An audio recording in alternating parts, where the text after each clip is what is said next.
1.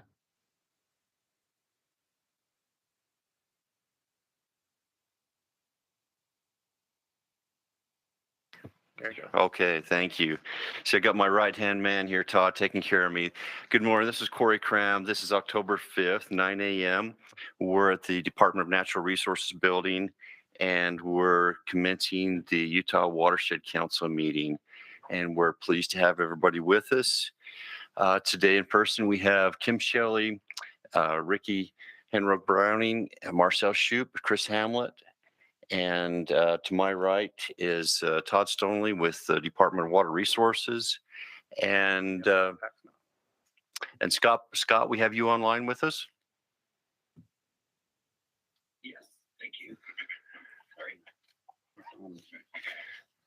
All right, and it looks like is there anybody else joining us virtually? All right, so I'm just checking here to see where we're at. 1, 2, 3, 4, 5, 6 out of 6, 7, 8, 9, 10, 11, 12, 13, 6 out of 14. So we do not have a quorum. So, okay, we're getting there. So we do have Mark now. Let's see, I counted Scott, I think. 1, 2, 3, 4, 5, 6, 3, 4, 5, 6, 7.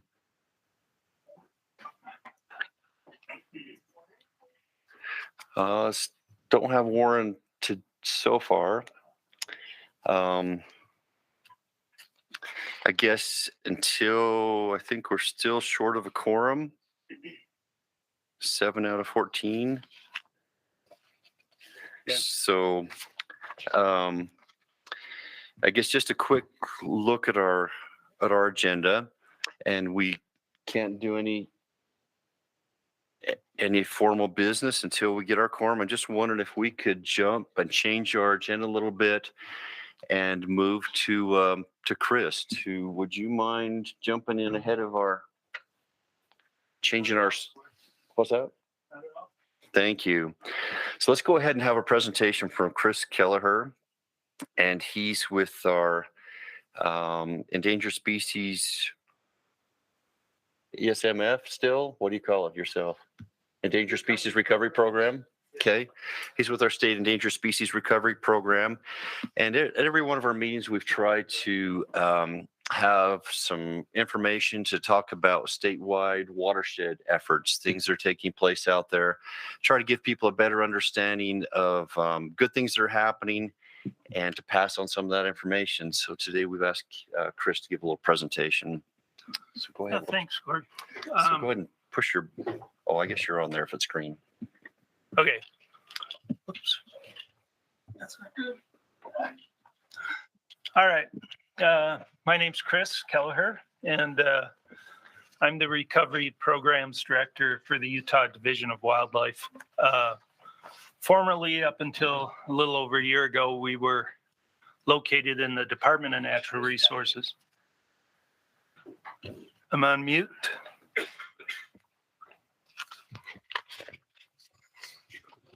The microphone's saying it's green. I think I may have done the wrong link, Chris, so let me fix that. Okay. That might solve the problem we had with Scott not coming in on the audio as well.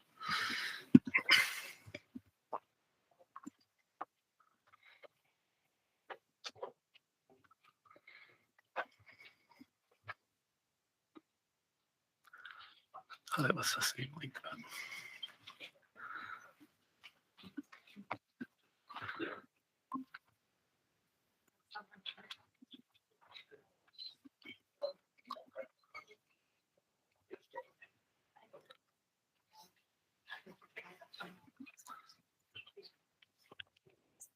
Okay, the mic's working fine.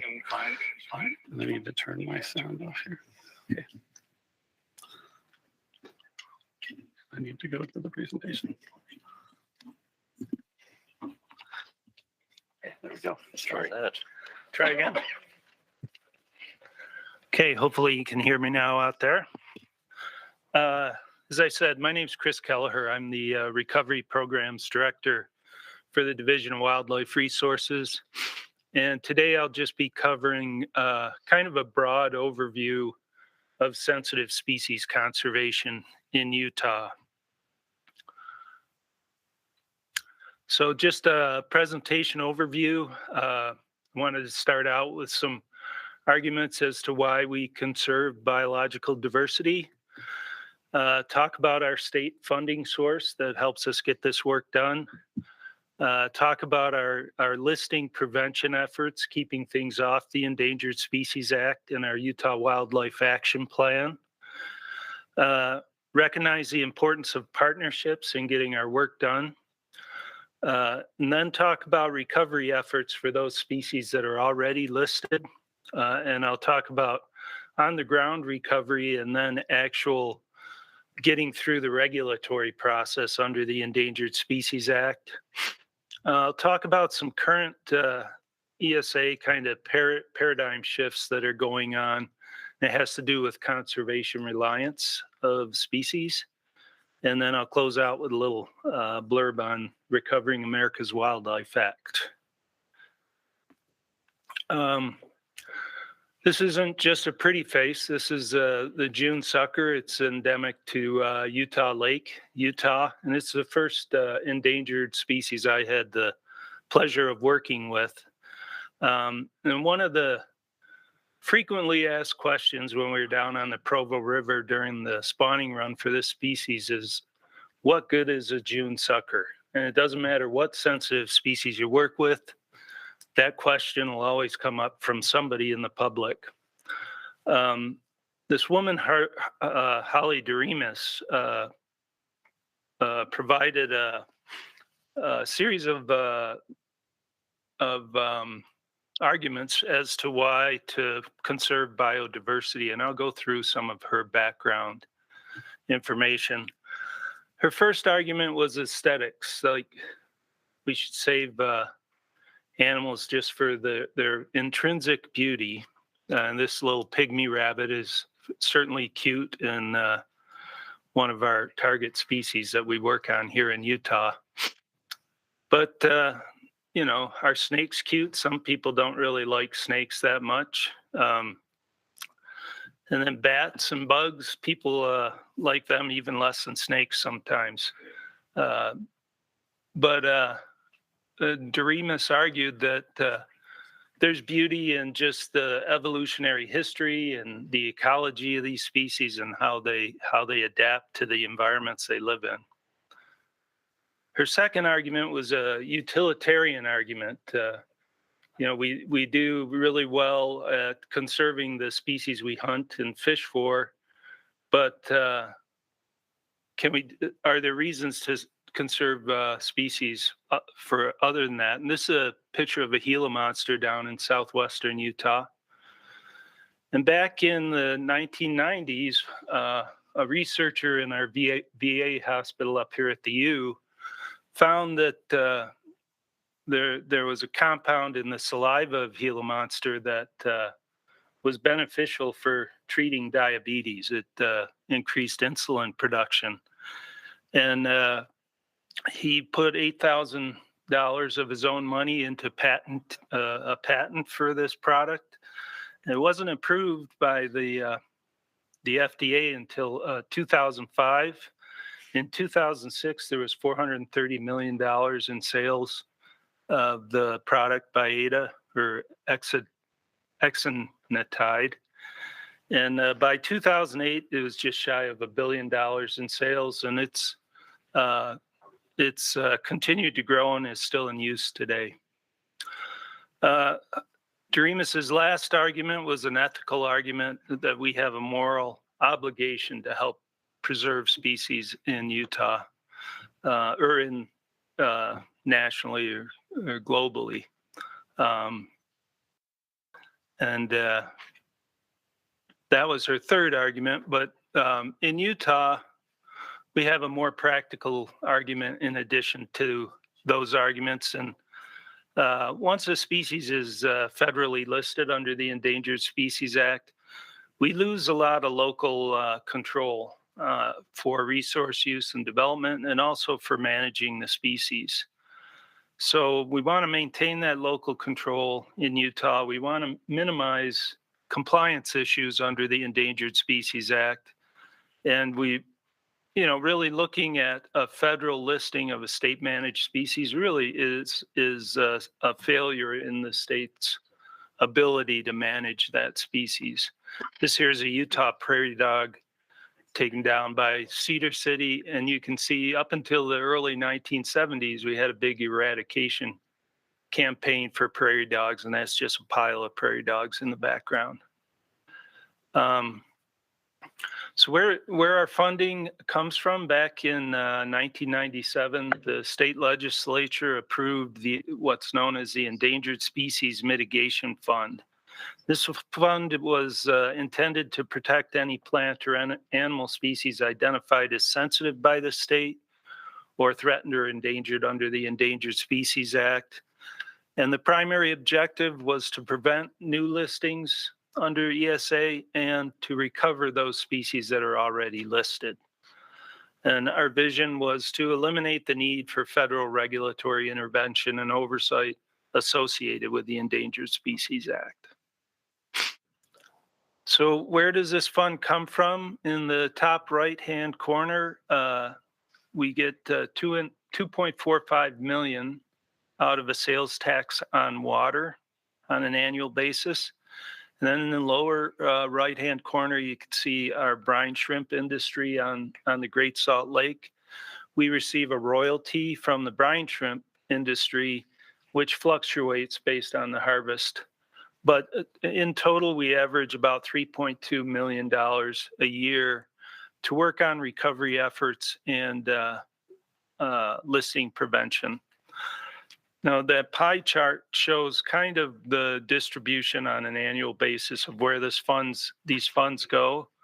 We have about $1.5 million, or almost half of the fund, goes to formal commitments for our fish recovery programs. That's the Upper Colorado River program, the June Sucker program on Utah Lake, and also the Virgin River program down in southwestern Utah.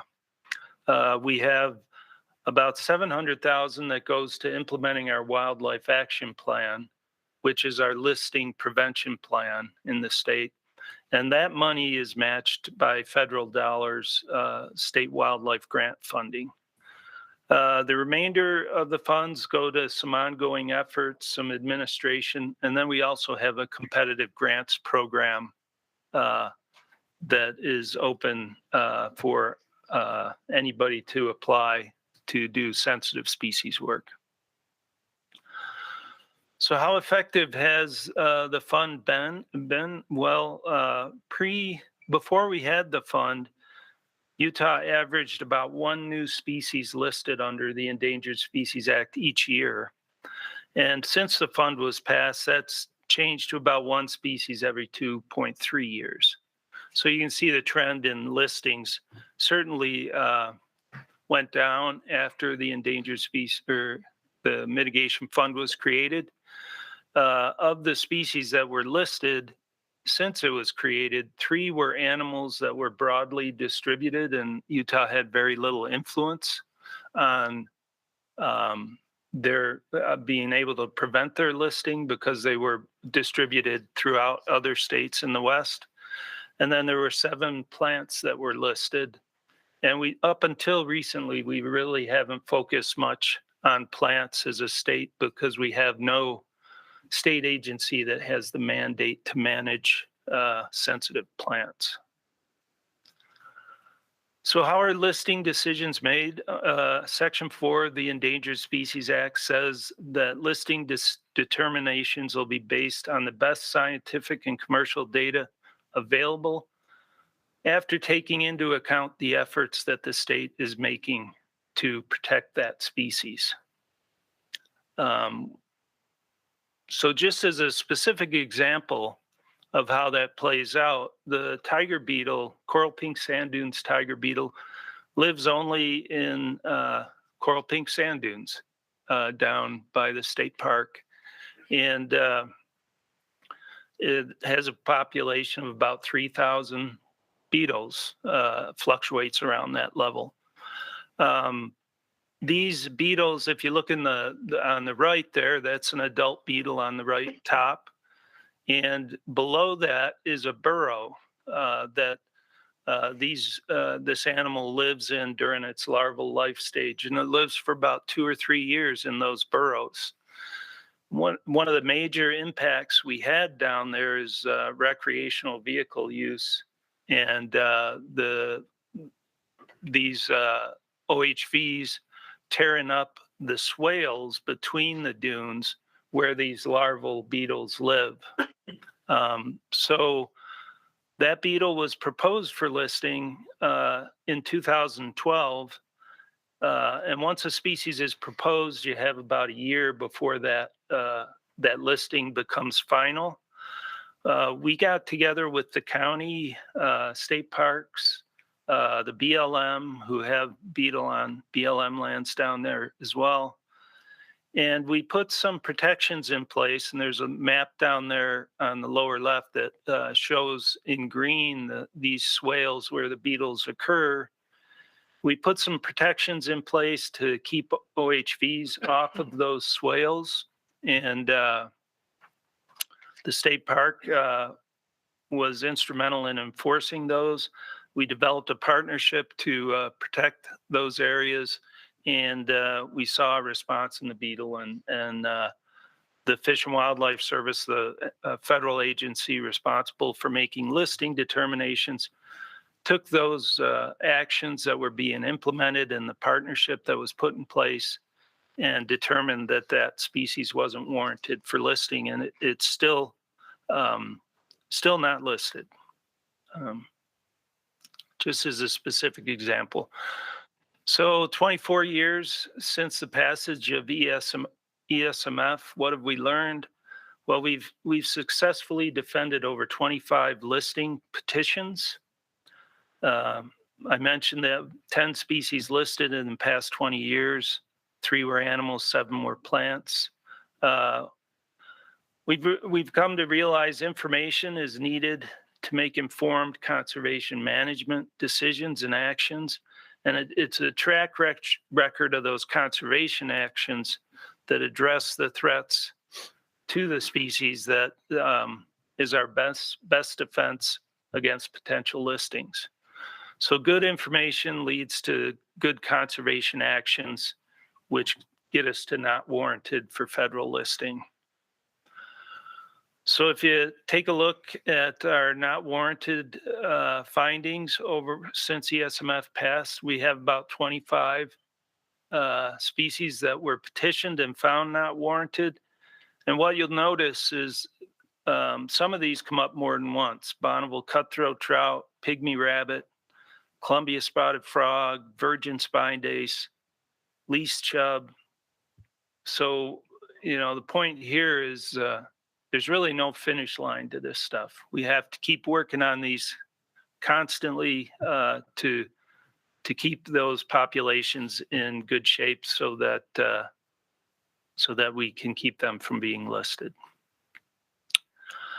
I mentioned the Utah Wildlife Action Plan is our listing prevention plan.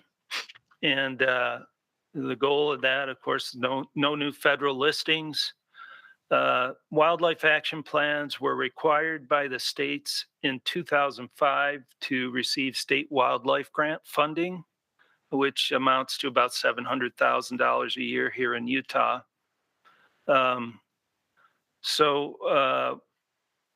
We had a 2005 wildlife action plan that was revised in 2015. These are up for renewal every 10 years. We have 142 species that we're watching with that plan. They're SGCN, species of greatest conservation need, and also 10 key habitats that are our conservation targets. Our 2015 plan employed recommended standardized threats and action approach. And this fellow, Nick Solafsky, in 2008, realized that the conservation workers weren't speaking with the same language. So he established this standard lexicon to identify threats and conservation actions so we could look across the board at things across states. And when we took a look at our species and analyzed threats on a broad impact, these are the standardized threats along the bottom. You probably have difficulty reading it. Housing and urban development, improper farming, ranching, roads, railroads, recreation, number of things. But what pops out is there's only 2 of those standard threats that fall under the Division of Wildlife Authority, invasive non-native species and problem native species. So this demonstrates why it's so important to have partnerships when we work on conservation. Another thing that pops out on this this graph, no surprises, dams and water management and use are the most severe threat to our sensitive species in Utah. Over on the right there, drought is also fairly high, but I wouldn't be surprised if we did this analysis again, if that bar would be considerably higher with the way the drought's been going. So as I mentioned, partnerships are the key to conservation effectiveness, and trust is really the glue that holds those partnerships together. This here is just a typical progression of species conservation management. When we get into sensitive species conservation, very often we have limited information on the target species. So we first need to figure out where it lives, its distribution, and what its status is.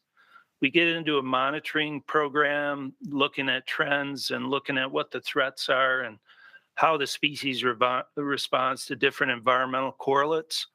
We also get into some research efforts to understand life history and habitat needs, and also to assess potential threats. But once we have enough information together, we get into this adaptive management cycle where we're managing threats for the species, monitoring their effectiveness, our management action effectiveness, adapting based on that monitoring results, and we just cycle around through that until hopefully we come out with a recovered or healthy population. And this is where we'd like to be with all our sensitive species, is in this adaptive management cycle. The reason why is when we're in this information gathering stage, we're very vulnerable to ESA listing because we're not implementing any of those conservation actions to preserve the species. We're especially vulnerable if we have less information than the people that are petitioning that species for listing. And that gets me to these critters, pollinators. There's a big emphasis lately on by the environmental groups looking at pollinators, and it put the state in kind of an awkward position because we have no agencies with management authority over insects. So we've partnered with Utah State University, and we've gotten a pollination expert on board, and she's doing an excellent job working primarily through citizen science efforts to start gathering information on these species that could potentially see listing petitions in the near future.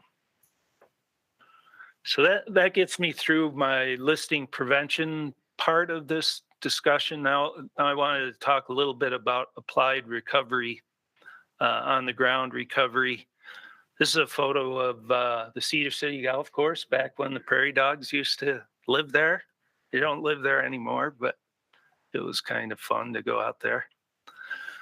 I mentioned our 3 big fish recovery programs. We have the Upper Colorado River Endangered Fish Recovery Program, our plethora of partners on the left there that are essential to making this program work. And then our cast of fish characters on the right, the humpback chub, the bony tail Colorado pike minnow, and razorback sucker. The importance of these recovery programs are that as long as we are making sufficient progress towards recovery, we will not, the Endangered Species Act compliance is met, and there's no interference with water management and development and use. The Colorado River program's seen some success recently with the downlisting of the humpback chub from endangered to threatened, and the proposed downlisting of razorback sucker, and that we hope to see that proposed downlisting finalized this year. And threatened species is still protected under the Endangered Species Act, but we get a little more flexibility in our management options once something is no longer endangered. I mentioned the June sucker recovery program earlier. Same thing here, cast of partners that really make the program effective. And we've seen some success here as well. I mentioned June sucker were the first endangered species I worked on. When I was a field biologist, there were less than 300 individuals left in the world, and we had no knowledge on how to raise these species, and it really was facing imminent extinction. Today, we've got between 30 and 50,000 of those fish out in Utah Lake. And last year, this fish was also downlisted from endangered to threatened. The Virgin River Resource Management and Recovery Program is another fish recovery program, more ecosystem focused with a number of partners. These are the species targeted there. We've got southwestern willow flycatcher, woundfin, and Virgin River chub are endangered species.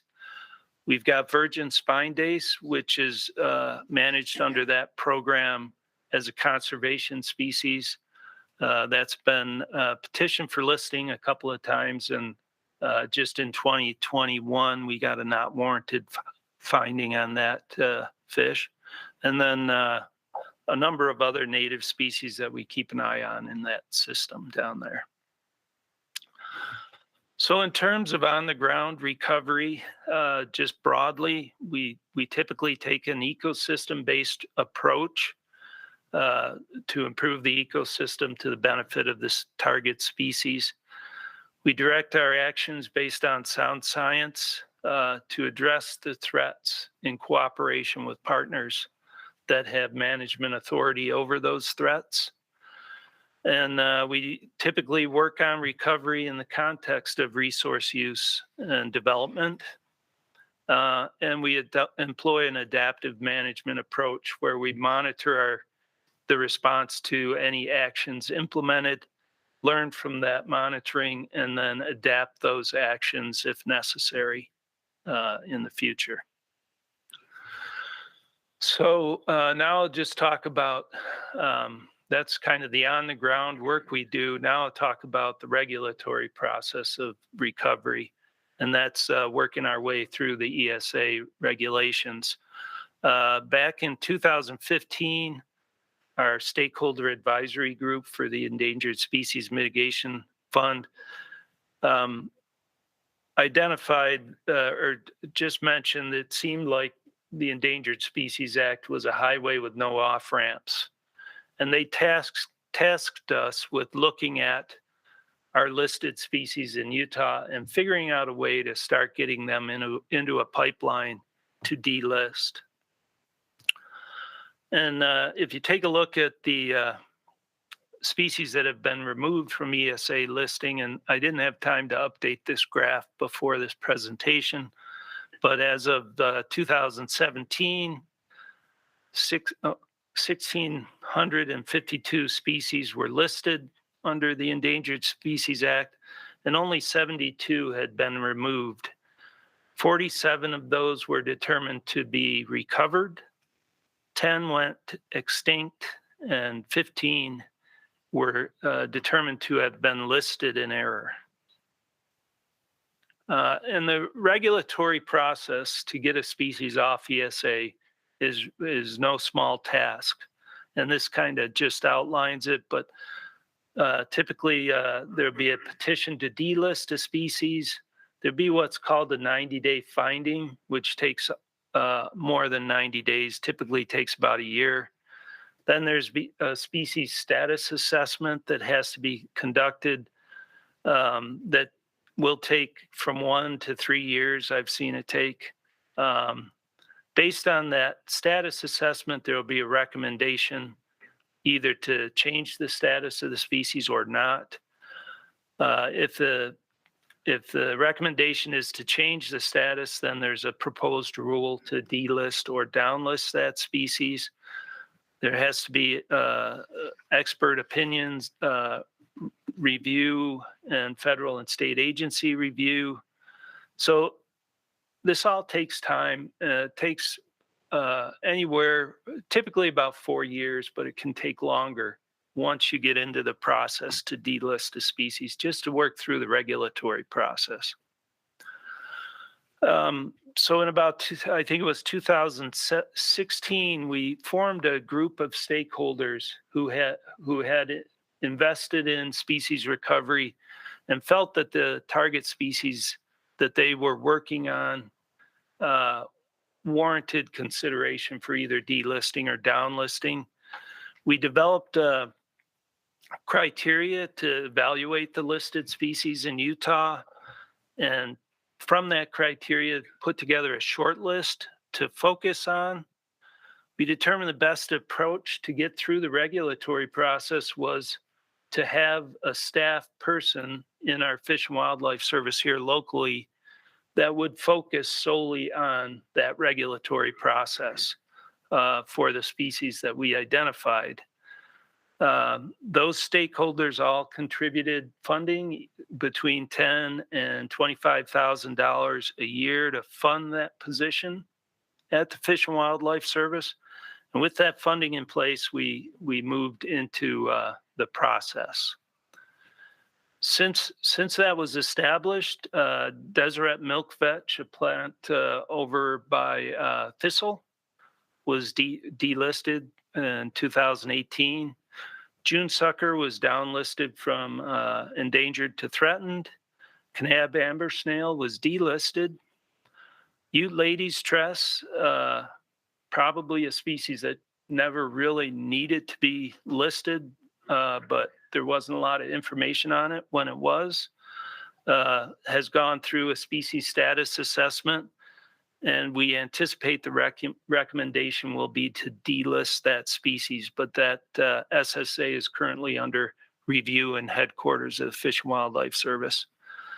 And then we've got a species of milk vetch up on the Manti that we're proposing to put a conservation agreement together with the Forest Service to pave the way for delisting that species.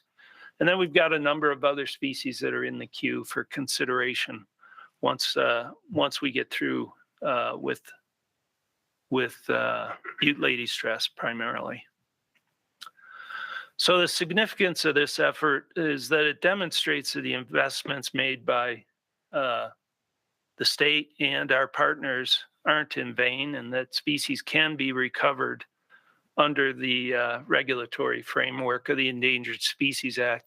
And it really establishes a model to be used in other states. To my knowledge, no other states have picked up on this yet, but it's really working well for us here in Utah.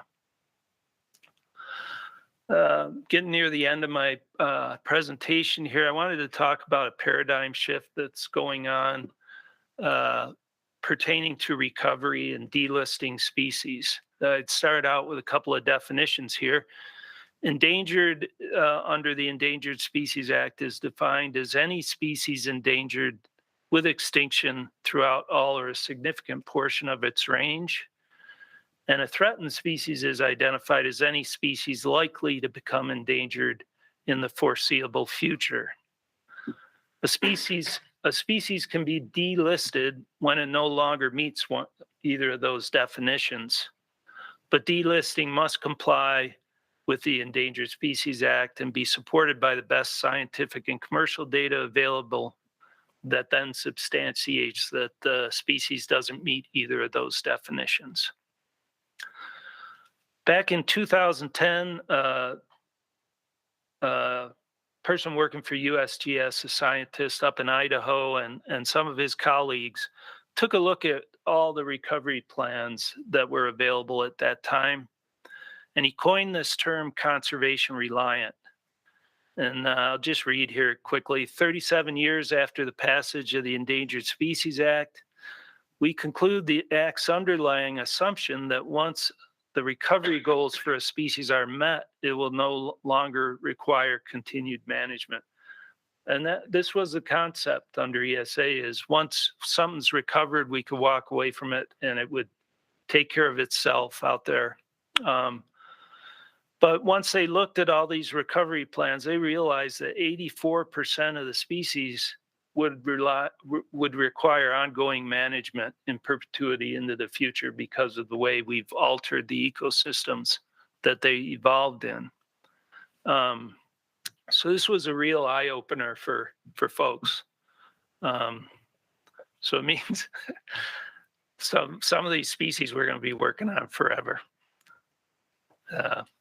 You've seen Sandlot movie. So delisting with management actions, the Fish and Wildlife Service does make delisting decisions that rely on continued management actions when there's certainty that those actions will be implemented and effective at keeping the species from meeting those definitions of threatened or endangered. There's to push back and to prevent that is really high. And so it's through the partnership, through the great efforts we have with wildlife resources, natural resources, we were able to address that. On a personal note, you mentioned the coral pink sand dunes tiger beetle. Years ago, my dad, he didn't have the best at home life, and so one of the things that he did is he would build things, and so his first dune buggy was made out of a Model A many years ago. And so he drove on the coral pink sand dunes and worked to keep that open for the public. And so when I was in high school, I had a homemade dune buggy that I helped make, and so I was out there on weekends. And so I personally appreciate efforts like that to keep our resources available for recreation, for our economic benefits, and to find solutions like that. In our neck of the woods in the Virgin River, we're looking at the Virgin River chub with a possible downlisting there. We think that's warranted, and we'll be moving in that direction. And so we're part of that conservation reliance vortex to continue to collect data and working with these partnerships to make some of these things happen. But good things are happening. I'm glad to be a part of it, and it's happening all over the state. And as Chris mentioned, I think Utah has a unique perspective and a unique approach, and it's really paid off. And it's good to see. Anybody have any questions or comments? Ricky, please. Yeah, I would just like to echo those comments. Working in the oil and gas industry, we have a direct nexus and interface with a number of these species on a regular basis. And I think there's been perhaps a cultural shift that isn't widely recognized yet, not just in the oil and gas space, but mining and industrial, natural resource development in general, about really having strong partnerships in terms of supporting the excellent work that you and your team has done. It's a drop in the bucket in the sense of the overall effort and significant costs that go into these. But this year we were happy, together with the Utah Mining Association and the Utah Petroleum Association, to donate almost $11,000 to the ESMF fund from a number of charity events, and just to really emphasize the importance of that partnership within our member companies and the support and the excellent work that you do. So thank you so much. Thank you, Ricky, and thanks for those events too and getting that funding. Corey, so on your funding model, I guess if you have forever listings and you have new creatures and plants coming along, even if it's only infrequently, how is it that the funding model is able to keep up with the ones that are already in process plus the ones that are coming along? Hanging on by our fingernails right now. We're really got our fingers crossed for the federal legislation under Recovering America's Wildlife Act. That would bring roughly an additional $20 million to Utah to work on listing prevention, which would be a game changer. It would really put native species conservation at the level that our sport, recreational hunting and fishing management has been at for years. So, it's really been identified as a crucial need, and we're hopeful on that front. I think what Ricky mentioned in terms of kind of a shift in the resource development agencies, recognizing how important it is to develop our resources in an environmentally responsible way that minimizes impacts to species and helps work to recover listed species and prevent listings. I think that's happening. It's happened in our water development community early on, and I see that trend growing. So I think society's moving in that direction too. Let me just note, like in our local case in the Virgin River with our recovery program, it was set up to have funds that we've got from U.S. Fish and Wildlife, and then the state of Utah in natural resources would match that, and then we would match that locally. So it was a three-part, a federal, state, and a local partnership, with that understanding that could persist in the future. What we've seen over time is the funds from the Fish and Wildlife have gotten scarcer and scarcer. Budgets get tighter, and funds go to the charismatic megafauna. And when you have to relocate a problem bear, the money goes to that instead of for a woundfin, a little minnow guy.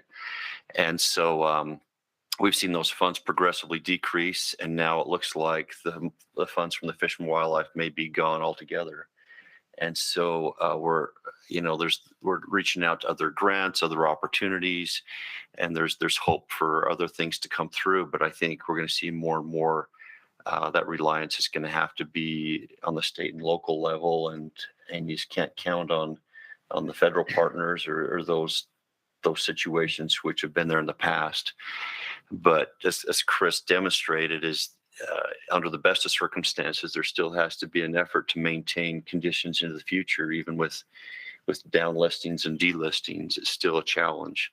In our situation, we've cut our monitoring to kind of a bare bones to keep track of habitat and conditions and species, but we're still having to put out hundreds of thousands of dollars in our budgets to manage the species. So it's an ongoing issue and challenge. Mr. Chair. Yes, Warren, please. Thank you. Wanted to ask Chris, here we are in the Utah Watersheds Council meeting, and the statutory purposes are to serve as a forum to encourage and facilitate discussion and collaboration by and among stakeholders relative to water-related issues, and also to facilitate communication and coordination with DNR, Ag and Food, and DEQ. So certainly you've done that second step, because with Kim here and Craig online and this fellow sitting to my left, you've now facilitated that coordination. But looking at the next step, you mentioned that dams and water management are a big sector of what affects endangered or threatened species. And you expect as you put it, the column for drought to become larger. So with this council, and by extension the local councils, as we gear up and try to look at water issues, how do we keep in touch on the endangered and threatened species issues within, say, a local watershed or even statewide? Well, I think, certainly working with our regional wildlife offices, and also becoming familiar with our wildlife action plan, our Utah Wildlife Action Plan. That's, the Division of Wildlife orchestrates the development of that plan, but it's really a state plan for conserving species. So getting familiar with that and getting involved with the with Utah Wildlife Action Plan is a good way. And working through our local regional offices of wildlife. I would say my observation is that there's usually a reason why a watershed group or a watershed council comes together on a local basis, and it's usually to address an issue. And it can be a devastating flood or a fire or water quality issues or a water supply thing, or it could be an endangered species issue.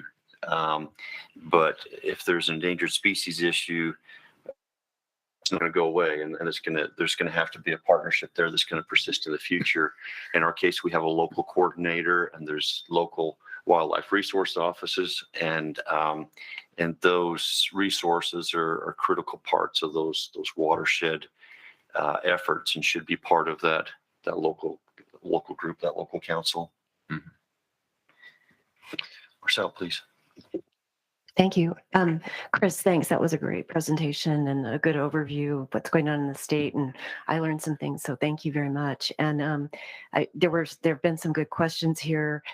And I don't know if you can opine on this or not, but if RAWA, as they say, is actually successful in being passed, and there is that kind of federal funding, has the agency, do you know what the agency process, I know it's partly through the Wildlife Action Plan, but how you'll think about allocating those funds relative to those species that are already listed, and particularly with the drought coming on, or having been here and continuing, where some of that might be attributed to situations that could be just on, we're starting to see the potential for concern. Yeah, the Division of Wildlife has a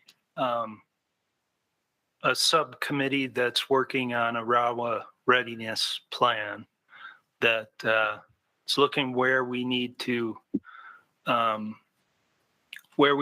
beef up our efforts and where those funds could be directed. Our 3 fish recovery programs have been pretty much flat funded since their origins 20 years ago or more. So we're really looking at the need to improve funding for those, but that wouldn't be, a substantial part of that fund. A lot of the money, I think, would go towards filling those crucial data gaps that we have for our species of greatest conservation need. Until we understand some of the basic information on those species, we really can't implement conservation actions that based on sound science. So a lot of information gathering to get us up to speed on those species that we're not too familiar with. But really it's still in process figuring out, where we're going to go with that funding should it pass. But it'll be a welcome problem to have for sure. Good. No, thanks. That was helpful. Appreciate that. Any Well- other questions for Chris? Thank Chris, you so much for having me, and Thank you. appreciate sharing our information with you on what we do here. Thank you so much. Thanks. Appreciate it. We started out kind of informally jumping into Chris's presentation because we were a little short on numbers here. But let's jump back into our agenda here. And we've kind of done a formal welcome, but we'll welcome almost the full group here. We've got almost our council as it is to date. But I guess the first thing then we have next on our agenda, or I guess the first thing I'd do would be to remind everybody to please sign in. Everybody here in the audience, everybody here with our council, so we can keep track of everybody and share information. And then the next thing is approval of our minutes. We have two batches of minutes, April 14th and July 14th. Has everyone had a chance to review those minutes? If so, I'd accept a motion to approve those. Chairman, I'll make a motion to approve both the July and the April minutes. Thank you. I've got a motion from Marcel. Is there a second? Okay, thank you, Chris. So I've got a motion from Marcel, a second from Chris to approve the minutes from April 14th and July 14th, 2022. All those in favor, please say aye. Aye. Aye. And we'll do a pause for the virtual attendees. Aye. Thank you. Any opposed? All right, motion passed. Thank you. Mr. Chair, if I Yes, may, please. in looking at these minutes, they're very thorough minutes. So you see, those of us that attend a lot of meetings see a lot of minutes. All right. And these are very thorough and detailed minutes, which I think is for an organization like this council that's just getting underway. That's a very good historical record. It's very helpful. Right. So I wanted to commend those who are involved in putting the minutes together. It's a lot of effort. Thank you. Appreciate that. Chairman Cram, may I make a comment? Please. I know we have Scott Paxman at another event in the Oh. Uinta Basin, so I'd maybe suggest that we move to his presentation prior to Warren's. Yeah, good point. Scott, are you available? Could we go ahead and move you up and have you go ahead and talk about some information we asked a subgroup to put together on certification of the subgroups? You bet. Everybody hear me Thank- okay? Yes. Okay, perfect. So yes, a subcommittee was formed for the organization of the local Watershed Council organizing documents and templates. And so I think there was 5 or 6 of us on that committee, and it was a lot, I don't know, a lot heavier lift than I thought it was going to be. And we had a lot of great input and coordination, cooperation from the committee members. So appreciate all of that. So this template, and I assume everybody got a copy of that. Is that right, Corey? Yeah. Sent out? It was emailed out and they're available here as well. Okay, awesome. So this is a guidance document in my mind, but there are some requirements as identified in the code that even the local watershed councils have to abide by. And then there's just some suggestions that are also indicated there. So, and those suggestions can be taken or not, can be implemented or not into the organizing documents of the local council. I'm not sure if it's necessary for me to go through everything, but I'm going to step through the document fairly quickly. So the first section is the role, and Warren very definitely illustrated or spoke to why the organization of these watershed councils are so important to encourage, facilitate discussions and collaboration on water-related concerns. So pretty succinct there. And then it also identifies the Utah Watershed Council, our council here, and what our responsibilities are in turn for the local councils. So the next page, section 2 talks about the authority, and of course that's identified in the Utah code. And it also indicates some of the limits of the activities of the local councils, and you can see those. There's a handful of limits that they need to be sure that they don't cross some of those lines as far as watershed development approvals or infrastructure financing, those sorts of things. And anybody can please stop me if you have any questions. There's several of the subcommittee here present that we can go over some of those things. Scott, can I just ask, what's the distinction on the different colors that we see? My eyes aren't working really good, but we got text in black and some in looks like kind of a greenish. Is there a distinction there with what's There behind is. that? So the Oh. green is the suggestions. Thank you. The councils, the local watershed councils can take those green comments as whatever they want to do, but there are pretty good suggestions that they need to consider or should consider. And then the black, of course, is just the main language of the rule. Thank Okay, you. you bet. Section 3 are the duties. Pretty straightforward. The council will conduct council meetings as a forum that encourages and facilitates discussion and collaboration of the watershed issues. So of course, we're trying to encourage participation by all of the stakeholders throughout the watershed. And I don't think we want to limit that per se at all. And then you can see the suggested language there too, as far as, you know, what to do as far as the daily or as minutes, keeping minutes and agendas and all that sort of thing. And there's quite a list there. Virtual meetings were discussed, and again, this is suggestions. So if they feel like a virtual meetings are necessary or of interest to the group, then they have the avenue of doing that for sure. Let's see if I can see anything else in there that pops out.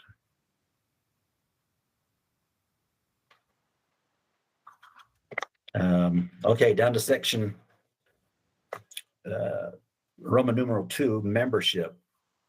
So this we had quite a discussion on this part, because it's and you can see it's in green or blue, whatever that color is, but it's composed and governed by no fewer than 9 and no more than 21. Those numbers were fairly arbitrary, but there's some discussion behind them as well. So that can be massaged by the local councils, and they can decide, you know, how exactly they want to be organized as far as the number of members.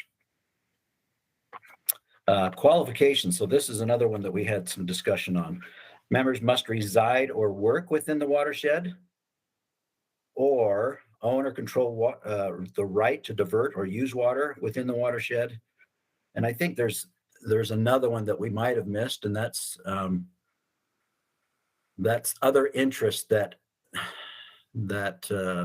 belong in the watershed. So like the Division of Wildlife Resources. I think there's state and federal agencies that might want to be involved. The way I understand it, Warren, is that they're not a voting member. The state and federal, I can't remember. Scott, I think you've recalled that correctly. The participation's invited, but the voting members would be those that are specified in the statute and Okay. are the two qualifications you mentioned. Okay, excellent. And then in section B there, members shall be representative of one or more of the following interests. So there's a long list of interests there. Agriculture, industry, the tribes, water supplies, public water planning and research, water quality, fish and wildlife, water dependent habitat. And it just goes on and on. And then C, members should have a strong history demonstrating the ability to effectively coordinate, respect and work professionally with others, actively listen and engage. So again, these are suggestions that might the local watershed councils might want to consider. And then section 3, we get into member selection. So how are they actually selected? Well, they're basically voted by the majority of the members of at least 2 individuals nominated by members. So they're nominated first, and then they're voted by the membership, and to be on the council. Then it talks about, you know, how to fill a vacant seat, how to remove someone from their seat. Just normal committee type actions. The member rights in section 4, that's an important one. So even though you might represent one or more than one of the activities mentioned on the previous page, you're really entitled to 1 vote only. And then we talked about members' terms. And again, the whole section is a suggestion, but we looked at a 4-year term, and really there's no end of terms, we're not requiring people to resign after so many terms, because in some watersheds, the membership might be very, very limited. So we wanted to be as flexible as possible. The initial terms will be staggered, with all subsequent terms being a period of 4 years, and then 1, 2, and 3 years staggered for subsequent term cycles, so that not everybody's reappointed each 4 years. Let's see. Talks about membership responsibilities, which is straightforward. Removal of a member, how to fill vacancies, compensation reimbursement. This comes right out of the code, where there's members will receive no compensation or benefits for their service, but may receive per diem and travel expenses as in accordance to the Act. And those will be processed by the Division of Water Resources.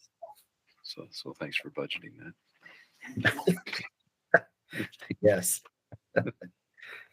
And then we get into the officers. Very similar organization types of things. There's a chair, vice chair, a Utah Watershed Council representative, and a Great Salt Lake Watershed representative, if applicable. And I'm assuming, group, that this was, the chair may act as one or more of those others. I don't know why not, but again, these were suggestions, and it makes perfect sense. Talks about the officer election. Very straightforward. Officer terms. Now the officer terms are 2 years, and then it talks about vacancies and dismissals and other things like that. Okay, section 5 are the officer duties. The chair shall do all those things. I mean, it's very straightforward. Serve as a presiding officer, follow the principles of Robert's Rule of Order, arrange for meetings and ensure that compliance of the Open and Public Meetings Act, execute all official documents and letters of the council, identify and bring before the council such matters that are within the purview of the council, and facilitate the role of the council as directed by the Utah Code. And the vice chair is basically to fill all those responsibilities as well as necessary, as the chair outlines.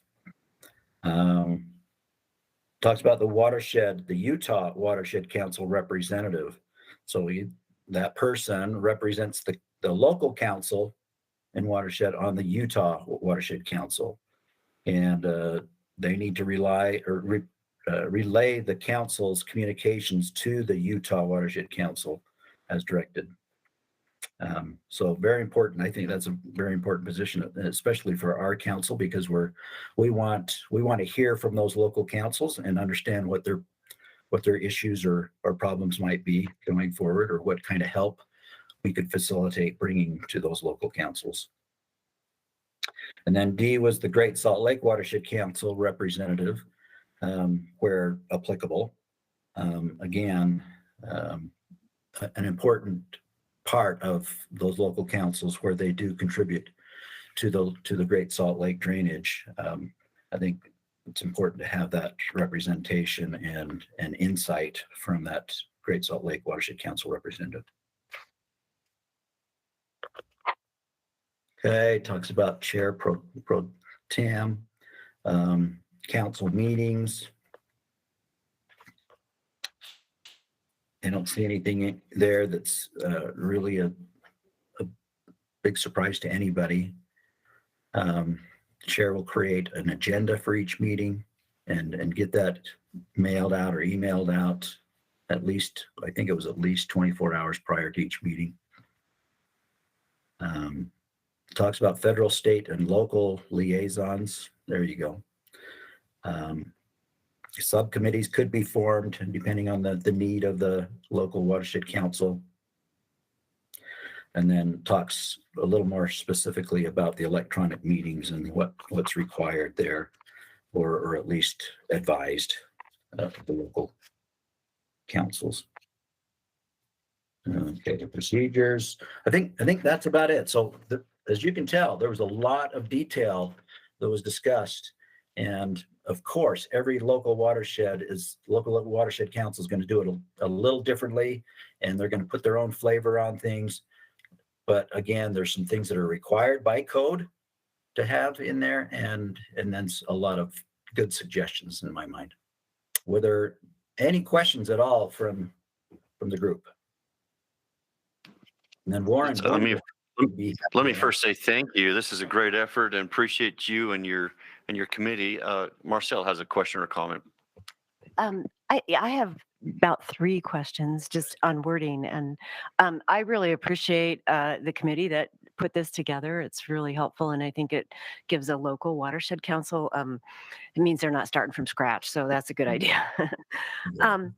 One question, if I may, could I just ask them all? I think can be addressed pretty quickly. And Sure, please. Okay.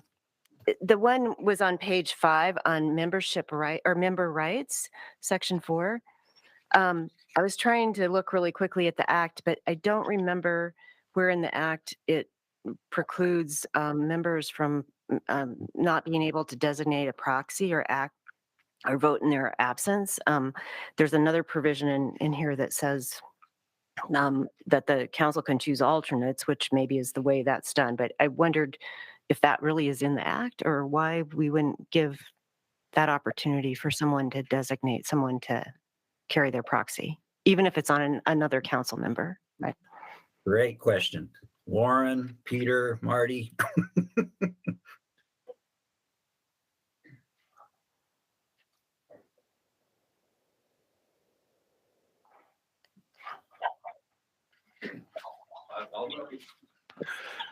I can take a shot at it. It was really a desire to maintain some order, I think is the best way to describe it. And in the state council, we have that opportunity.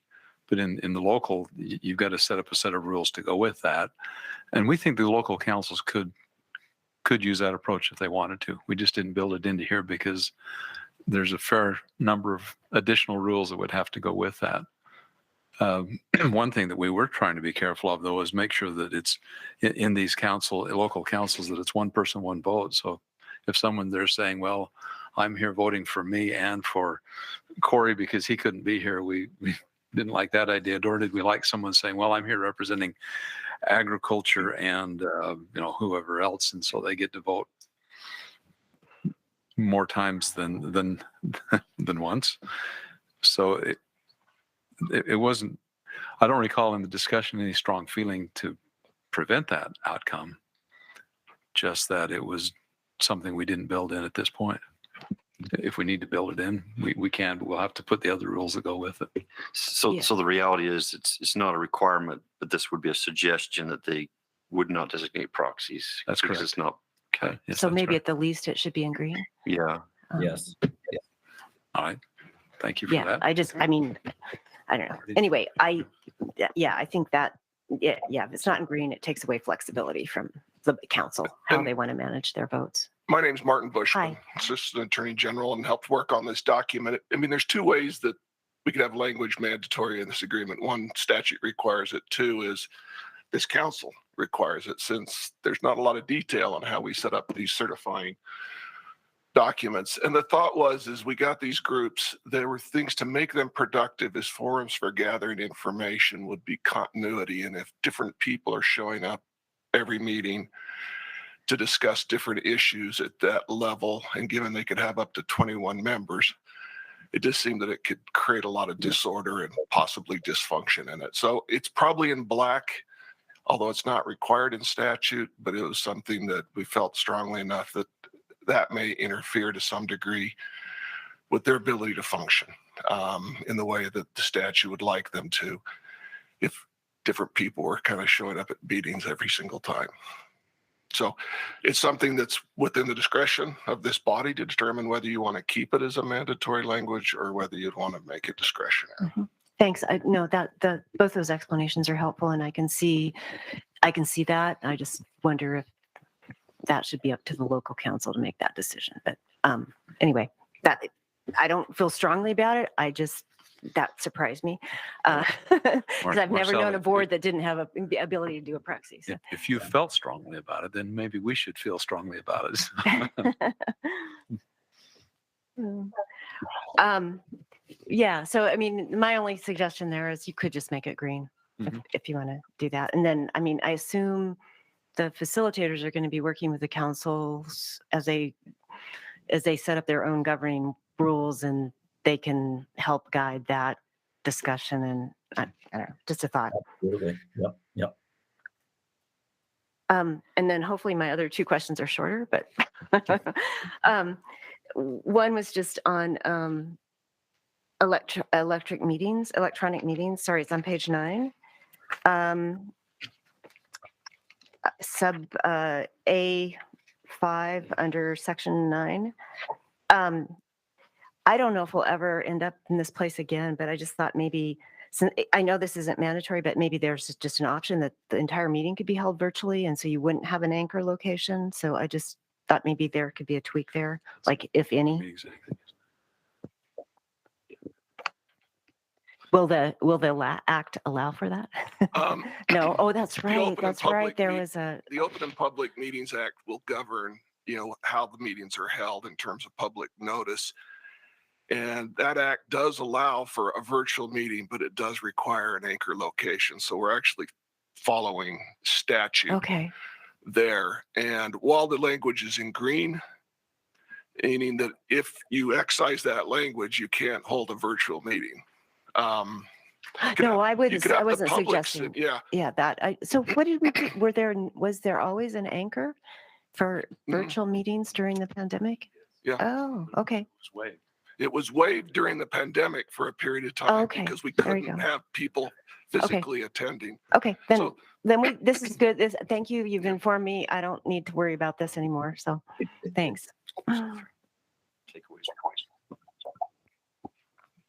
Was there anything else? Bill? No, that's all. Thank you for Well, you indulging my questions. You said 3 and I only counted 2. What did I miss? Well, I think that was, I misspoke. All So. right. Let's go to Mark. Yeah, so I don't know that it requires any change to the form, but it's a good discussion, I think, about how council members are added. But what about the initial group of council members? When they come here to propose that they have a council, we look at them and say, all right, we feel good about what you've done, or with your smile over there, it seems like maybe this may have been discussed, but what was your conclusion? Scott, do you want me to tackle this, or I'd rather defer to you? No, Oh, no, I'd appreciate it. Yeah, we went through quite a discussion on that. In fact, initially this document had it in there, and then we thought, wait a minute, you got a chicken and an egg problem. You can't have this document until you got a group together. So what we went kind of round and round and round on that, and finally, our facilitator, Mr. Adams, said, I'll propose something. So he did it via an email. We've not furnished that out to this group. We can, but basically a process that would assure a pretty good sweep of the local groups. I've got it here. I could read it, but it's got about 10 points, and I think that's maybe too much detail for here. Maybe we just No, I guess the question is that something that we're going to look at to try and ensure when they come for certification or recognition? Scott, I think that was the intention, was that we would look at that list. Yeah, absolutely. Because it would assure that broad stakeholder engagement that the act anticipates. Yeah, we need to make sure that the representatives are as outlined are actually chosen and they make sense.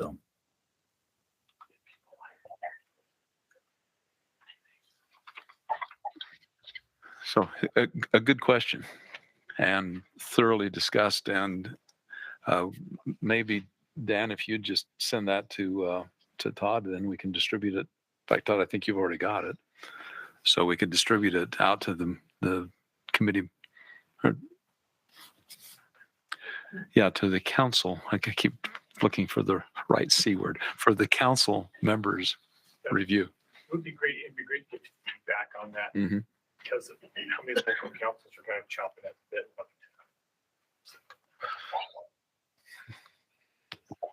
Anything else, Mark? Well, the only other question is not really a question. I mean, this is a great template.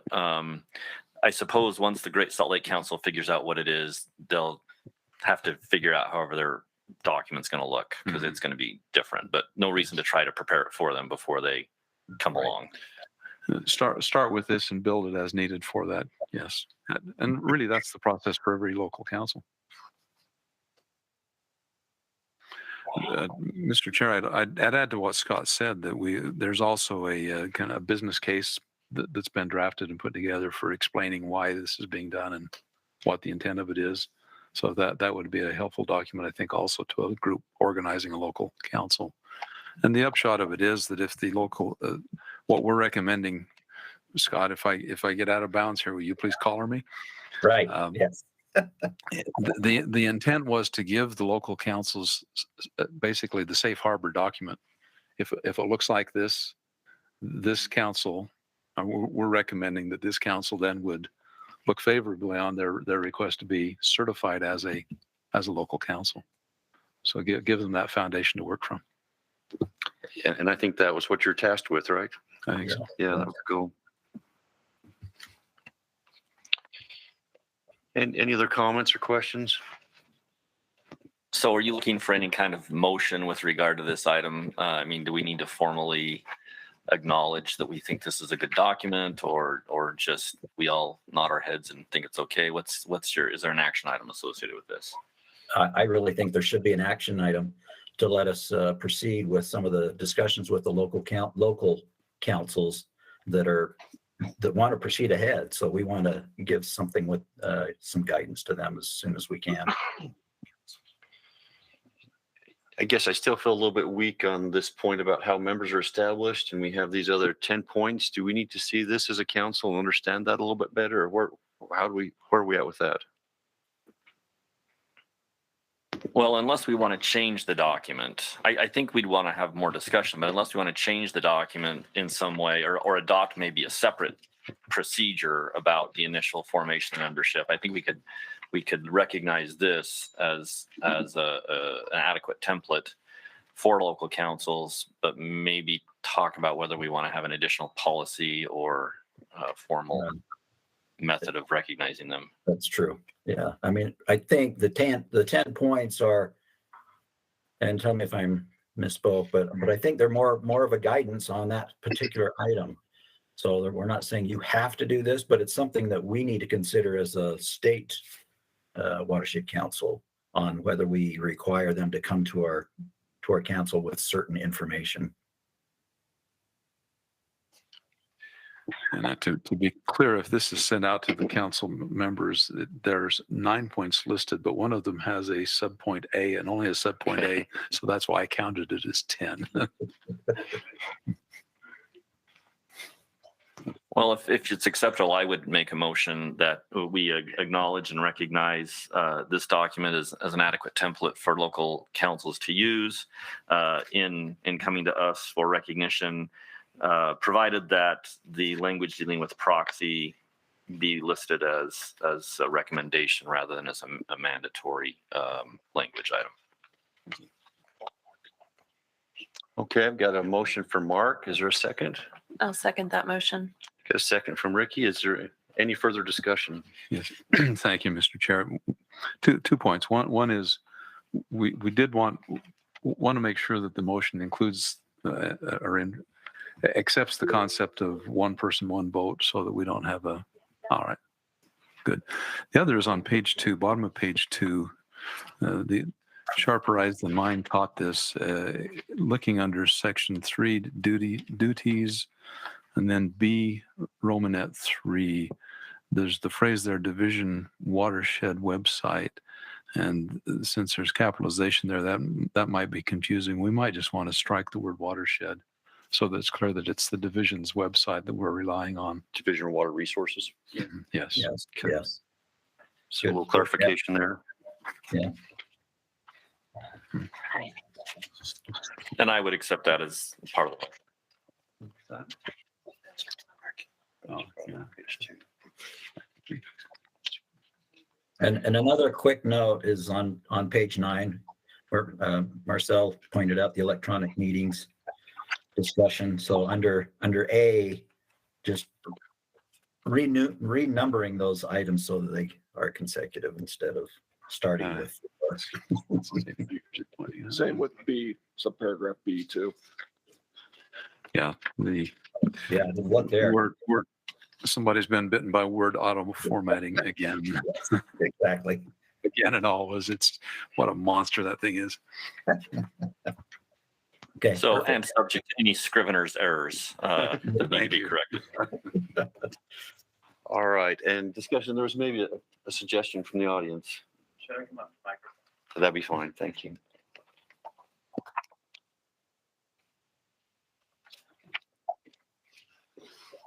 Sorry, no, you've got. Push the button there. I know you've got public comments later, but I just thought I'd point out, this may not be material, but in section 3, item A, where it talks about soliciting nominations for vacant council seats, it references county commissioners, and I'm aware of at least 2 counties that have council forms of governance, and so that may not be material, but I just thought I'd point that out if you want to update that to commissioners and councils of the respective counties. Yeah, good point. Yeah. Okay.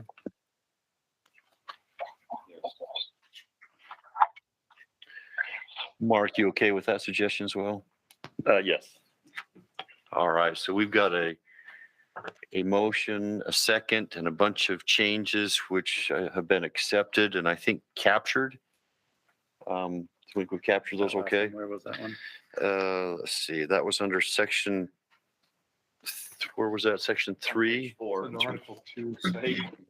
On page 4, 3A, solicit nominations for vacant council seats from commissioners of counties to also add council members. How would that be? Just put And counties within the, just counties within the watershed. it could just be elected, we can, that, however, I think you think is Yes. appropriate to address that is a fine change to recognize the form of government that the county's using. Yeah. All right, so once again, we have a motion, we have a second. Any other discussion? I think we captured the things. All those in favor, please say aye. Aye. And any opposed? Okay, motion passes. Thank you. And thank you to the committee and all your efforts. That was a great effort in a short period of time from one meeting to the next. We appreciate that. And thank you, Scott. We'll dismiss you as necessary. Thank you so much. Right. Thank you. Appreciate it. We've been bouncing around our agenda and appreciate the flexibility to be dynamic as necessary here. Warren, can we next go to you for suggestions for potential modification to the Watershed Council's Act? Thank you, Mr. Chair. The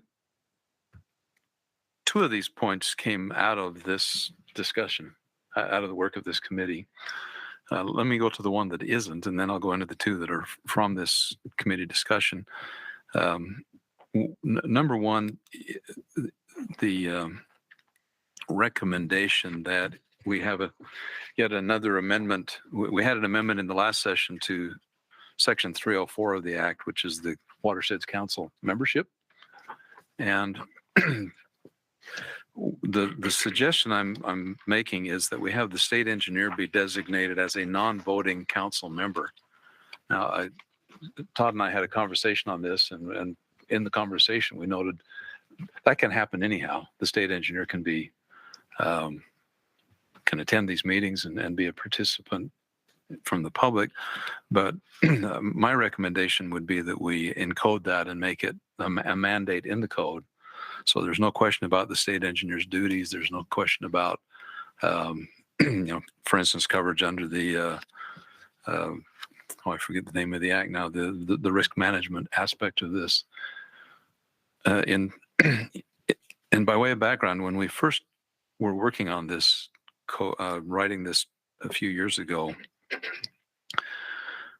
there was a question whether the state engineer should be there or not. And the discussion then was that maybe it was not good to have the state engineer be a member of this council, because anything the state engineer said then might be thrown back at them as precedents in a in a water rights informal proceeding. But we think that can be managed, and in balance, it's probably good to have the state engineer not only for the state council, but also have that avenue open for the local councils, but make it a non-voting member. The local councils would be their choice to add them in, but that way you get the infrastructure of the state engineers field offices to help support the local councils. But also, if we really are dealing with water policy and needs of the state, so many of those flow through the Division of Water Rights, just as they do through the Division of Water Resources. So it would have that additional representation. So that's the background for the suggestion that we amend Section 304 to add the state engineer as a non-voting member of the State Watersheds Council. Mr. Chair, I'll go to the other two unless there's questions on that one, or questions or comments. So please proceed. All right.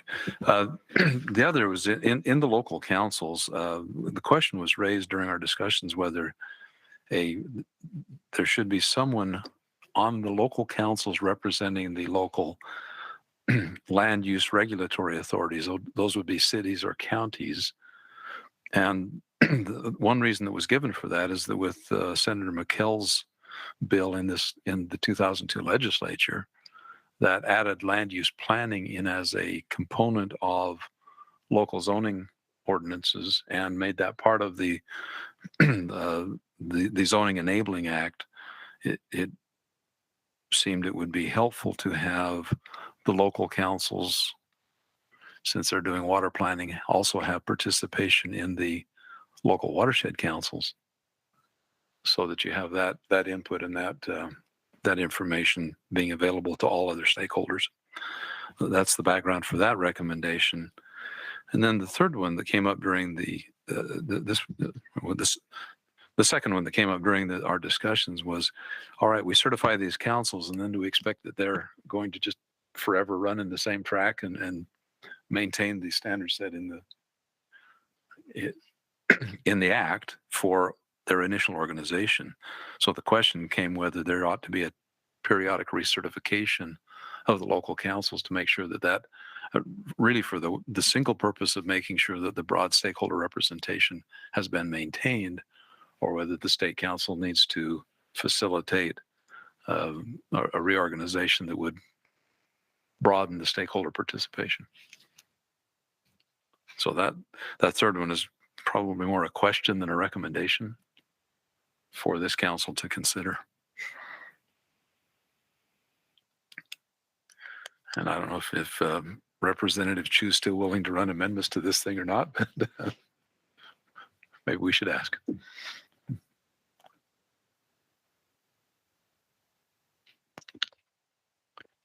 Mark, thoughts?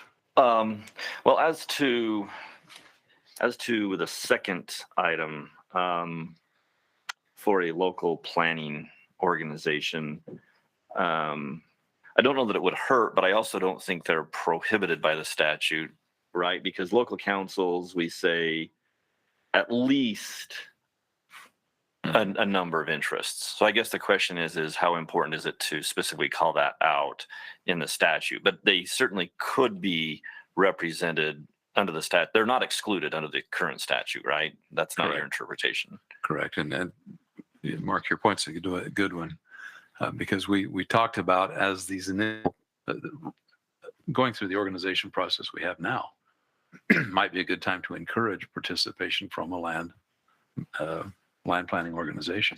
And I can see that it's actually in the green language on page 4 of the document we just supported. But so the question is whether we want to formalize it as a part of the code.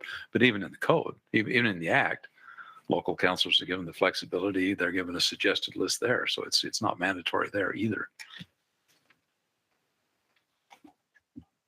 So throwing it out to the pleasure of the council. Marcel, please. Thanks. Just on that point, would it be, it would be any city or county regardless of class, if it were put in there mandatorily? Okay. Even though McCallsville has classes, right? Okay. Yeah, counties have classification and so do cities. Okay. Or cities and towns, actually.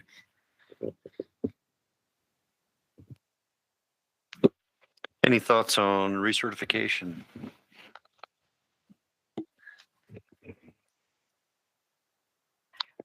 Just was curious, was there a time period that you were thinking?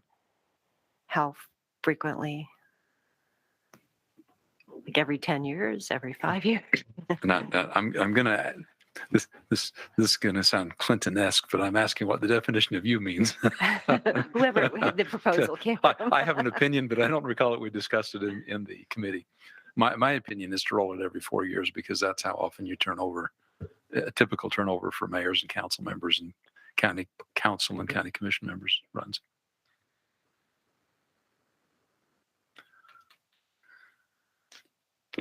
I guess on the other hand, it seems like if the group is following the guidelines that is set up, that there shouldn't be problems, especially if there's a mechanism for removal also of members if they perceive that there's an issue or a problem there within the organization. To me, it almost feels a little premature to be looking at recertification, but I don't know. You know, we just had Chris here talking about his term was the conservation reliance vortex or what it was with getting into conservation reliant. Yeah, getting into that cycle where things just have to be maintained into the future. And certainly that's the case for a lot of watershed organizations or associations or councils. Is, you know, you lose a lot of momentum. You have to bring in new membership or keep that thing going. But certainly there's a structure outlined here. Well, Mr. Chair, I just to respond, you want to make sure this colt's got legs before we throw a halter on it. There's wisdom in that. Well, I do wonder, this is going to sound even probably more aggressive than recertification, but whether there should be the authority to revoke the approval. Because then you wouldn't have to come in on a specific time frame, but if there was an extremely dysfunctional situation, you could say, hey, this group is not working so great. Maybe it needs to be reformulated, but do we have the authority, or would we want the authority as a state council to say that that is the case? I mean, if you're recertifying, essentially, you're doing the same thing, you know, but, on some kind of more regular basis. Mr. Chair, may I respond to that? Thank you. It's always a pleasure to serve with Mark on an organization like this because he does generate healthy discussion.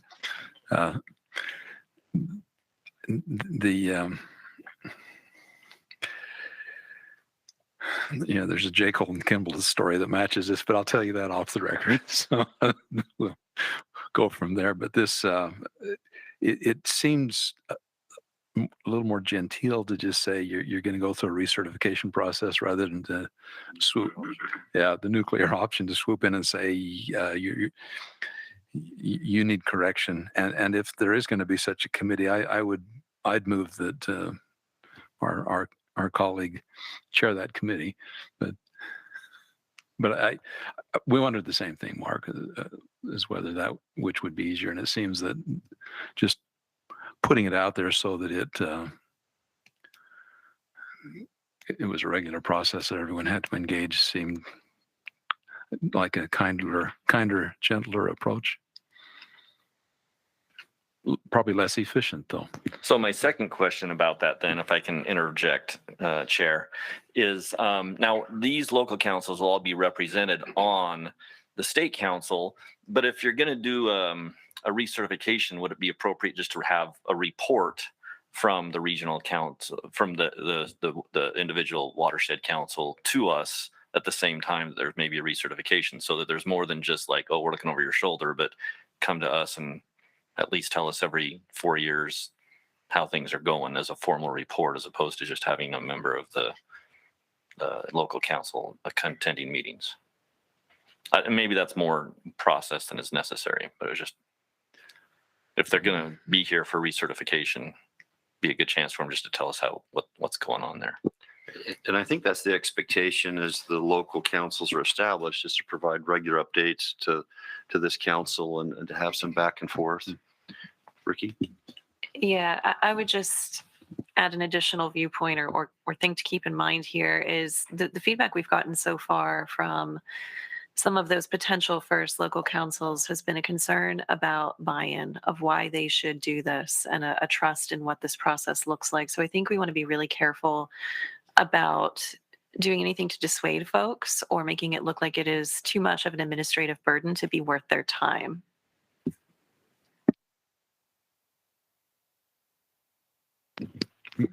Mr. Chair, if I could add one more thought in line with Ricky's, maybe it's a question if we cross that bridge, if we get to it, amend the act if it needs to be. I think that may be appropriate, and I share the same perspective. I think that in some cases these councils may struggle to get established without seeing the need or feeling a burden, or it could be a little bit of stretch. I think we need to be careful there. I think that's a good suggestion.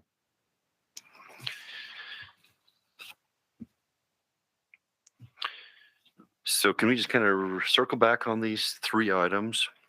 If we can, are we there? I presented them just as discussion items today, not for action. Thank you, Chair. Yeah. So the first suggestion was the state engineer is a non-voting member on the state council. Any further thoughts or discussion there? Marcel? Do we know, is the state engineer amenable to that, or Interested in is that participation? maybe it was their idea, her idea?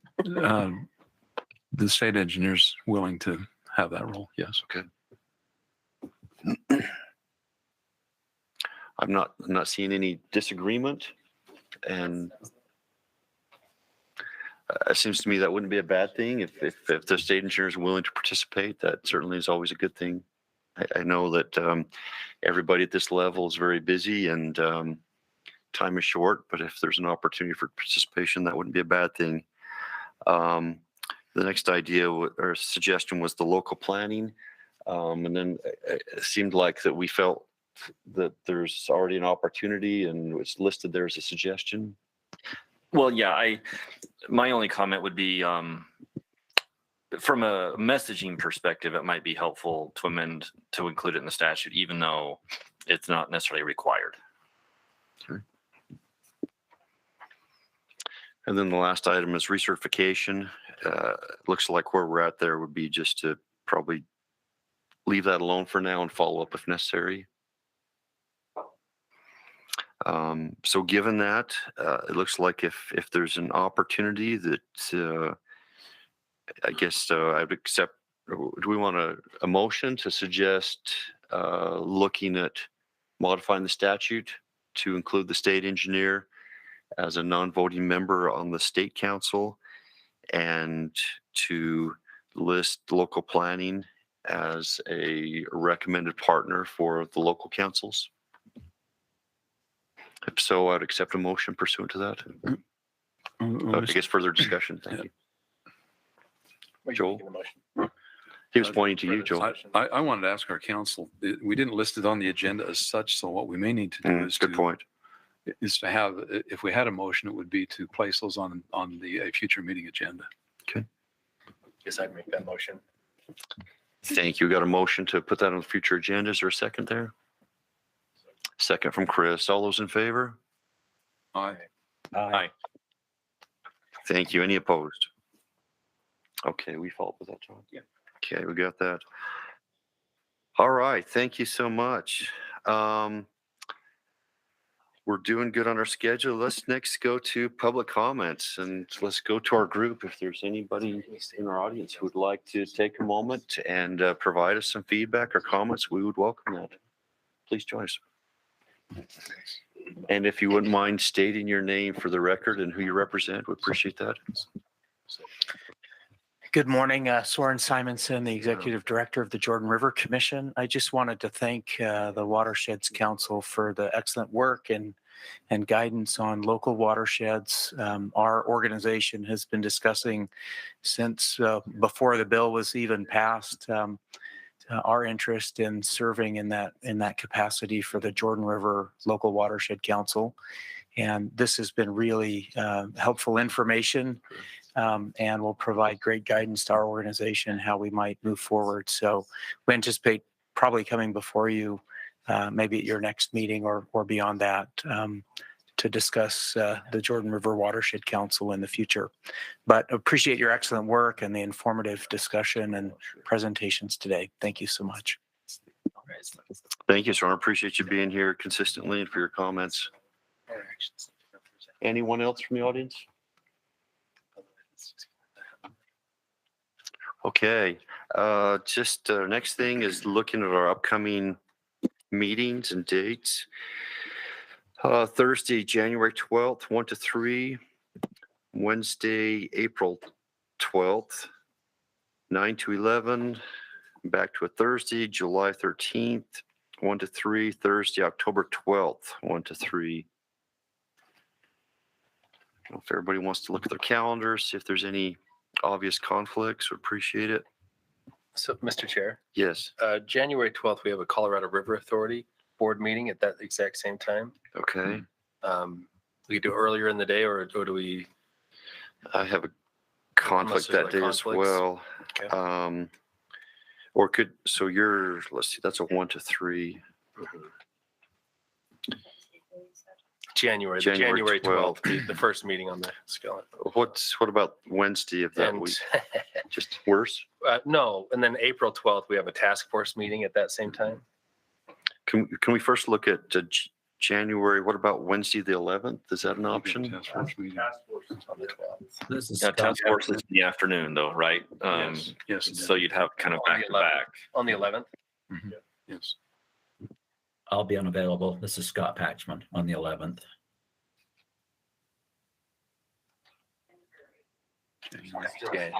January. Then I've got. Which day does the session begin? Is it? Could we push it to the 19th? Is that possible? Yeah.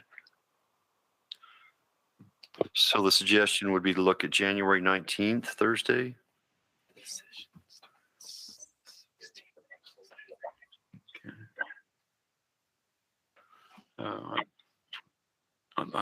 I have a SITLA board meeting the morning of the 19th, but not the afternoon.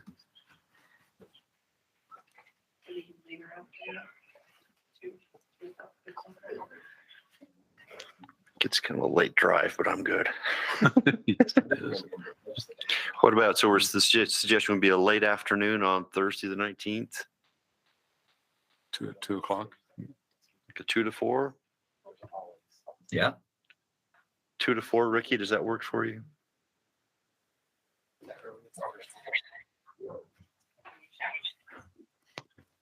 Chair, I'm looking at the schedule for this room. Looks like there's 2 other potential meetings that day. One that's on hold. The other one doesn't look like it's confirmed, but there might be some conflicts that day for this. For this room? Yeah. Are there other alternatives here? This is obviously the best, right? Yeah, let me. We don't have anybody who can supersede that, right? No. We can work on Okay. it. It depends on what the meeting is. Yeah. Friday looks available as well as Tuesday, the 17th. Oh, sorry, I'm looking at the date, the third. You moved to the 19th from the original suggestion of Right. the 12th. Yeah. Do you want me to look at the other days that week? So the 19th is potential Yeah, conflicts. potential conflict on the 19th. The 17th looks like it's open. And that Friday also. What about Tuesday, the 17th? Looks good. Joel's suggesting Tuesday, the 10th is an option as well. Yeah, that's important because I can't do. it's a session. Yeah, we're getting into that. There is a meeting in this room at 1 o'clock, but it looks like the morning may work. What about, on the yeah, 10th. a 9 to 11 on the 10th? Yeah, I can't do any time on that week. It's just full. any day. You okay if we move forward if you're the Lone Yep. Ranger? I'm fine with that. Absolutely. Can we go ahead and look at that one? Okay, let's look at the 10th, 9 to 11. And then let's jump to, and we'll approve all these collectively if that's okay. Let's go to April 12th. We had some comment on that. And that's the same day and time as the task force, the water task force. The task force meeting is at 1:30 according to the schedule. Oh, we had 9 to 11 here, don't we? So that's the morning. Yeah, Yeah. maybe that would work. Let me Yeah. see. 2 for 1. Is it possible to look at the next week? The 12th. And if not, I guess I have the ability to do an alternate. So the 12th is bad for you. I hope to be in another watershed at that time. But if that is good for everybody else, then I will just get an alternate. I guess first is the 12th good for everybody else? Morning, yes.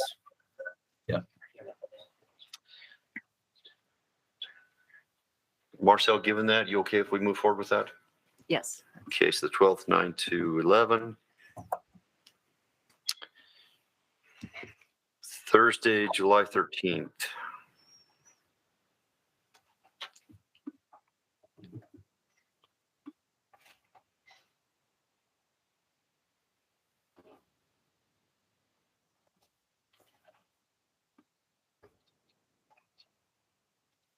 Looks fine. Is we good? Okay, we sounding good there.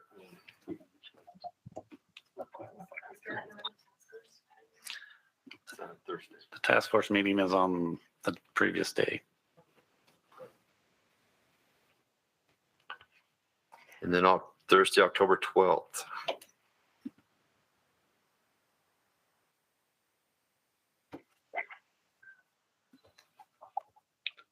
Looks good.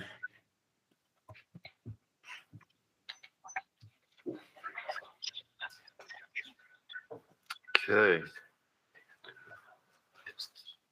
So we've changed our first date from January 12th to January 10th, from 9 to 11.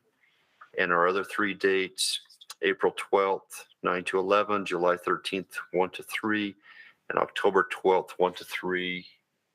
All work for everybody is what we're saying, or as much as possible. I'd accept a motion to approve those upcoming meeting dates and times. Do you have one more change here, suggestion? I'll move. Oh, okay, thank you. Adopt those dates for our calendar for the calendar. All right, I've got a motion to approve those from Warren. Is there a second? All right, second from Joel. All those in favor, please say aye. Hi. Aye. Any opposed? Okay, thank you. Last shout out is please sign up on the sign up sheet. And other than that, I would accept a motion to adjourn. So moved. And a second. All those in favor? Aye. All right. Motion passes. Thank you, everybody. And thank you, Todd and Water Resources, and for all the support, and Paul, who's not here, but sets up our AV, and appreciate you, Paul, wherever you are at in the electronic world. Thank you, everyone. Thanks.